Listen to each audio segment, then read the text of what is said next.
Today, we're getting under the hood of Jillian Edman, a mother, daughter, sister, wife, and women's well-being advocate with over 13 years of experience in the corporate world and 4 years of entrepreneurship. Jillian is the Director of Innovation for Vital Start Health, a platform that makes women's mental health and well-being a top priority during their perinatal journey and beyond. And she's the co-founder of the Wyld Collective, a service-based business helping women connect with each other and themselves. She believes in empowering women to live a life that is joyful, true to themselves, and enriched with IRL connections. A jack of all trades when it comes to wellness experiences, she enjoys yoga, meditation, breathwork, connecting in nature, and self-discovery. Welcome, Jillian. Thank you so much, Elizabeth. I'm so excited to be here. Truly honored to spend this time with you. So thank you. Well, you're very welcome. I'm really excited to get under the hood with you. Certainly about it's women making the world healthier and all the work you're doing in wellness. So if it's okay, I'd love to get going. I ask every woman this question, and the question is really around what was that inflection point in your life that steered you into the health and wellness space? If you could share that, that would be wonderful. As I look back, it really looks like a collection of things that I didn't really notice along the way. But as a child, I really enjoyed movement. I loved being outside. I loved laughter and play, and like every child does. And I just saw that kind of threaded through my life. And when I was going to college, it wasn't super clear to me on exactly what I wanted to do for a career, but I really enjoyed well-being and eating healthy and moving my body. And so I found a major called community health education, and I just kind of jumped in, found my place in wellness, really enjoyed my college career and the things that I was studying. Thank you for sharing that. So as you go in, you get community health education. Where does that steer you as you leave school? And talk a little bit about that journey. So there's a lot of different, nonprofit work that can come out of that. All of it really stemming with how to make a community healthier. So people will choose a different group that they feel passionate about helping, or a certain population. And for me, I was, kind of looking back again about what is the population that I want to help? And at that time, it really had me reflecting again on my childhood and growing up with a single mother, caring for 3 children, and just all of the hard work that she had to put in, and all of that, all the pressures of having to be at a 9-to-5 job and taking care of children when you get home, and really that work life never really ending from when you wake up in the morning to going to bed at night. And so thinking about that and seeing some things pop up as far as people coming into our colleges and talking about different job opportunities, employee wellness popped up for me. And I really liked the merging of that, that we spend so much of our life at work. Why can't we bring some of that movement and healthy eating and feeling good and joy into that huge chunk of our life? So that really inspired me to my first career, my first job out of college with health fitness. So you get into employee wellness, so your first job, talk a little bit about that. And what was that experience like? So that's 15, 16, 17 years ago? I was really fortunate when I came in that the company that I was working for, they were just building that space. So they were historically known for putting fitness centers in corporate buildings. So they really focused on that aspect of employee wellness, is making movement very easy. And they were just starting to build out a health coaching program. And so when I came in, it was a cohort of 4, and 2 other people hired us. So it was a very small group. And we were really developing a program to support employees at different types of businesses in individual focused, what was right for them in their daily lives. So beyond just the fitness aspect, really opening that up holistically to their, overall well-being. How are they doing with stress? What kinds of things are they eating? How are they making time for their families? So developing a program to support individuals, and how we could do that for all different kinds of people that worked at different businesses. What were some of your observations in that experience? I mean, you're growing up in the business, but you're also seeing things. What was that like? Yeah, no, it's interesting you bring that up. I haven't thought about that in quite some time, but it was really challenging then I mean, it felt that's a very personal conversation. And sometimes it's about things that people don't feel super proud of when it's something that they're struggling with. And so it was a challenge to get people to answer the phone, to get people to engage with us. And I really think I mean, gosh, that built a lot within me and how I communicate with people and how I listen by having to go through that. But it was definitely a different time. And even something it was hard for me to talk about sometimes because they're like, oh, you're one of those annoying people that calls me when I'm at work and I'm trying to do these other things. So some people weren't always super excited about the merging of the life and the work, but I really felt like it was coming from a good place of trying to help people overall be healthy and well, and definitely has evolved over time where people are much more open to that and interested and willing to share about themselves. What kind of trends, like have you seen evolving? Like, do you have any general observations that you've made over the years, but more specific observations? The first thing that comes to mind is definitely the acceptance around mental health and well-being. We've gone through quite a trajectory after the pandemic, opening up communication lines with social media and things like that. People are more willing to share about themselves. People are more open to self-improvement, and also just being more open about their mental health. So that's been a huge transition from when I first started, that it's less about spending time getting people to open up and really just kind of digging in and supporting people. You know, people at different points in their careers as well. When I was working in employee wellness, I really noticed that those in the C-suite and higher up were really open to improving themselves. They were open to setting the goal, to, making a plan, to really like holding themselves accountable to things. And I found that very interesting, that they were really willing to dig into that. And then there are, at others at all different levels who just weren't ready or felt too overwhelmed with what they were doing, and they were really focused on one aspect, like what they were eating versus like from a whole, different things that they could do. I think it's also very interesting that this wellness work, like I like to say wellness has almost become ubiquitous, if you will. Do you think so? I mean, what are your thoughts on that? Yeah, it is really interesting. I just had a conversation yesterday with a couple. I'm now working in maternal mental health. And it was future mom and dad that I was speaking with. And, it took a little bit more time to talk about or to get an understanding of what we would be doing in our work together. And so I think that because people use wellness in so many different ways, that sometimes you have to kind of refine down of like what if it's a coaching relationship or something that you're joining, like what actually do they mean by what wellness? What aspects are we working on? I think that it is so widely used that it can be hard to understand exactly what people mean by that. And I'm kind of curious, Jillian, as you've moved on in your career, so you spent quite a bit of time in the employee wellness. What was the transition into entrepreneurship? Like, what was the motivation? It was kind of a combination of things occurring in my life and that were not so great, and also wonderful things that were kind of blooming at the same time. So, it was a combustion of sorts of really feeling like life needed to change at that point. So I spent, several years in the corporate field managing others, building programs, and really enjoyed what I was doing, but I was no longer feeling that challenged and not really seeing a clear trajectory for growth there. I was pregnant with my my second child was about 6 months old, maybe a little bit older than that. And I also had my father that was dying of cancer at the same time. And so there was just a lot of life happening at the same time, and me going, I don't really know what my next step is or what the path is, but I know that something needs to change right now.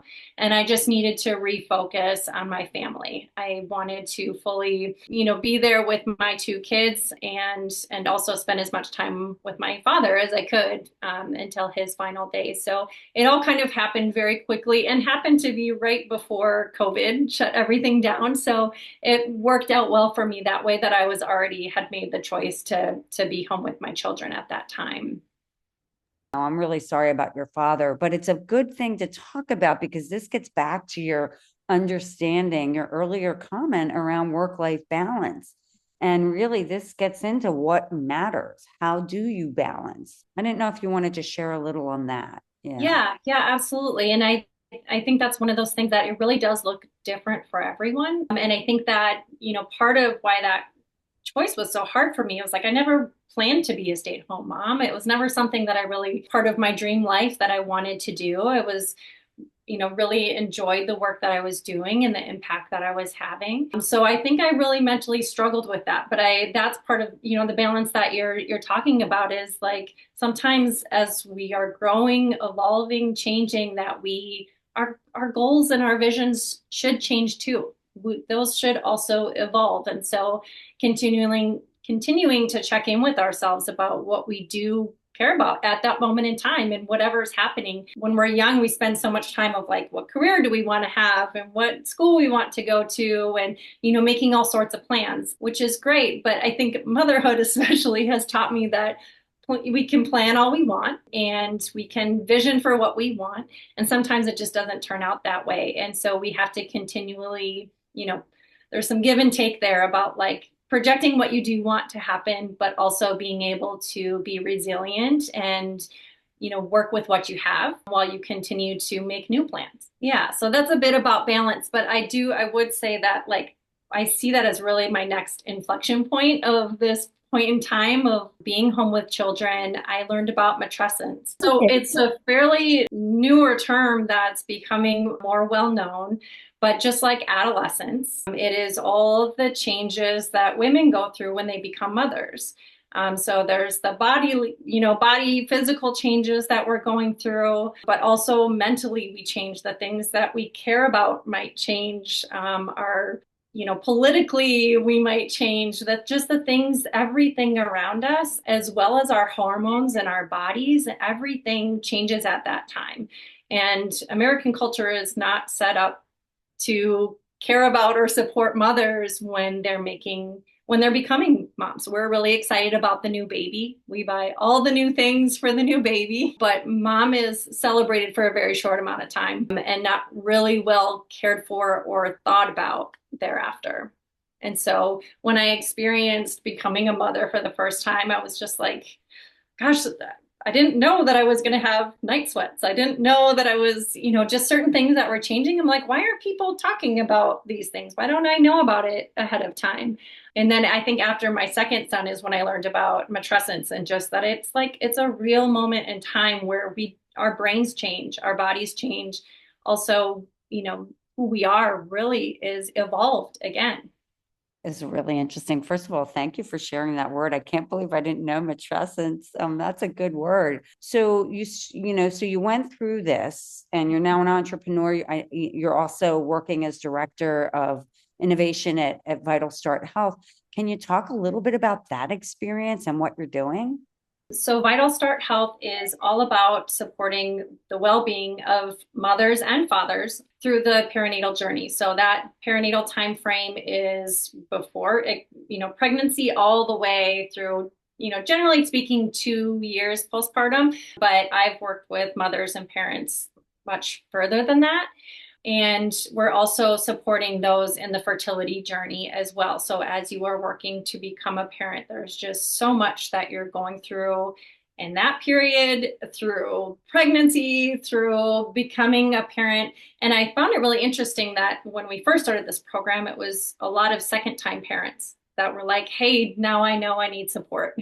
And how am I going to do this with 2 kids at home? And so Vital Start Health is really about, supporting the mental well-being of parents, building confidence. So we just launched our group coaching program called Delivering Joy. And that's all about, bringing, when we look at health and wellness, also that like it can be really positive and helpful. We can bring a lot of confidence into the journey that you're going through. And when we think about matrescence and all the changes, like in the involvement that we were talking about in this conversation, it's continuing to plan. It's looking at all the different ways that things can happen, what you want to happen, and also building resilience tools and techniques to support your well-being along the way. So that's kind of like a very quick way of saying it, but one of the super unique things that Vital Start is doing is using virtual reality to support that as well. Psychosocial support from a coach, but also through virtual reality sessions that can be learning content. Depending on what you're going through, we've done studies and pilots with parents in the NICU who are going through very high stress situations that they have not planned for, because how could you in some of those situations, and also just through pregnancy. So Delivering Joy is a pregnancy program, but we are supporting high risk pregnancy. We're supporting those in the fertility journey. We're supporting those in NICU. So all the different things that you can go through as you are becoming a parent, we are using different tools and techniques to help parents feel more confident within that. How are you how are you feeling about the experience so far? Wonderful. It's so fun for me to work with mothers and parents. So I mentioned, I spoke with a couple yesterday. So sometimes dads are getting involved, and dads thus far have been really excited about the virtual reality. And also those that just, feel like, oh, I should meditate. I know I should do this or that. And the virtual reality experience, just like you said, you put on the headset and your brain really does not know the difference between what you're looking at and where you are in space at that time. And so it does put you on like a quick beach vacation where you can let everything else go, versus a regular meditation where you're like, okay, block out the noise. Okay, stop thinking about this, stop thinking about that. You really can just like watch and look around, like move your head all the way around 360. And it really truly feels like you are somewhere else where you're hearing, the waves crash up on the beach. And it's just a wonderful break that you can take. So yeah, I'm seeing that, working with parents has been so fun, and just it really, I connect with my heart with it so much, of just thinking about what I went through as a mom, what I'm still going through as a mom, just all the things that we're dealing with, and that we all want to do the best that we can. And my job is really, I see how can I help this person set themselves up to be as successful as they can be. So I want to kind of move along. I'm very curious about the Wyld Collective. And I know you co-founded that. Sounds really interesting. What are you doing there? It's new for us. We just launched. Our website is still under construction. My co-founder Kendrick and I, a good friend our young boys brought us together by asking for a play date, and then we just started talking about what we do in life and what we care about, and it really involved to us wanting to work with a friend, wanting to, create experiences, wanting to support women. And so we live in Denver, Colorado, the two of us, and we are creating in real life events to help women connect with each other. We're having our first retreat in October, where we're headed up to the mountains to spend 4 days with women, focused around meditation, journey meditation, and support, just creating events to bring people together. One of the things that's really important for us is to look at the whole lifespan, which I know you do as well, Elizabeth. Is not just like, it's great to connect with people who are in the same life stage as you, but it's so enriching to connect with those that are older, have other experiences, to create mentorships or friendships with those that have different life experience than you. That's one of the things that we're really, seeing with social media, is like that comes to and really seeing the same opinions, the same experiences, the same things that you're doing, which is fun, but just is so enriching to support someone that's younger than you and to learn from someone that's older from you. And we all learn from each other that way. So that's something that's kind of on our roadmap of developing experiences that bring women together in all sorts of different ways, in really being themselves in real life, creating relationships at all different ages. I think the thing that has been really cool about our situation is we created from the beginning platform from 18 to 90, 100, where women come together and share. So if you're doing that in person, kudos to you. Thank you. Yeah, I think that it's both, right? So we're trying to create these experiences to connect with others, but really it's to like for that personal enrichment and to learn about yourself. Retreat in particular is really focused on connecting with your own intuition. And that's really what the meditation, the journey meditation is about, is really learning to really listen to yourself in that space so that you can listen to yourself and connecting with that strong intuition we all have. But as women, we've really been trained out of listening to that and really looking outside to what everyone else is doing, kind of that keeping up with the Joneses. What is everyone wearing? What are my kids supposed to be enrolled in? Where are they supposed to go to school? All of those things are really questions we should be asking ourselves or talking to those that we trust about, and learning as much as possible, but really listening to that voice that's inside about what is right for you. Can you talk a little bit, because I think you said that it's the meditation is journey meditation. I'm not familiar with that term. Journey meditation is really leading you through kind of a visual scene to hopefully get a message from whatever shows up for you. And so we might look at that as like spirit guides or your inner voice or the God that you believe in or don't believe in. It's really about what, it's not any sort of religion that it's connected with, but really kind of tapping into that inner voice that you have. And so a journey meditation is really just someone leading a meditation, often through nature type scenes, getting you to a place that you can receive a message from yourself. So it roots in different shamanism and different lineages of shamanism, but that's the most widely used in that group. And they just help to bring you to a place and hold a container where you feel like you can start listening to yourself more deeply.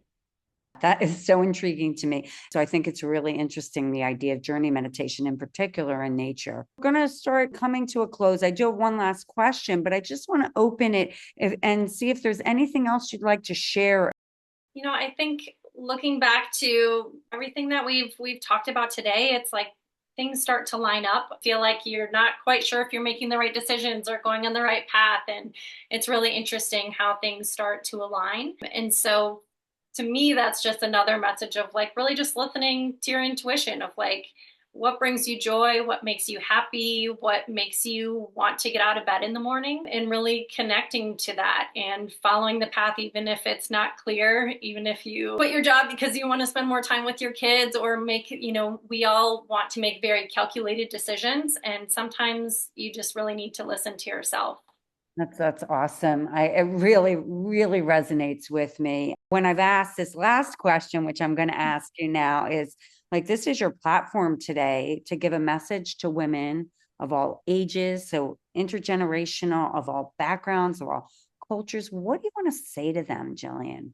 It really just is learn to listen to yourself, celebrate that in yourself, and trust yourself. And the only way that you can build that trust within yourself is to be brave and try different things and one foot in front of the other. I think when I look back at myself, it's like I love reading, and I spend a lot of time in that space of self-discovery and reading different types of books around that. But there's nothing like actually experiencing something. Try something new, experience something that you're interested in. It doesn't have to be something that you stick with forever. It doesn't have to be a new hobby, but if something sparks something in you, follow that and see what happens. I love that. And it's really interesting. I just want to leave with this. I love all that you said, and really being brave and trying things. And you brought in the word trust in this last message, because you can follow all these things. And to your point throughout this whole conversation is we make all these plans, but we need to know that things can change. And then we can be the change. We can decide we're going to change things. And I think that intuition, that trust, and being brave is like just really critical. And so, thank you so much for getting under the hood with me and for sharing all of your amazing experience and words of wisdom. Thank you, Jillian. Thank you so much for this opportunity. I greatly appreciate it, Elizabeth. And thank you for all the work that you're doing. I'm having so much fun listening to all the podcasts and all the women that you're working with. It's truly incredible. Thanks for listening to Under the Sisterhood. If you haven't already, please give us a quick rating and review on Apple or Spotify. And make sure to follow us on Instagram, Facebook, YouTube, and LinkedIn so you can hear from more amazing women. This podcast is created and hosted by Under the Sisterhood LLC and Elizabeth Elfenbein, produced by Elizabeth Elfenbein and Matt Butler, and edited by Matt Butler. The music is by Ayla Schaefer. Her song, Rose.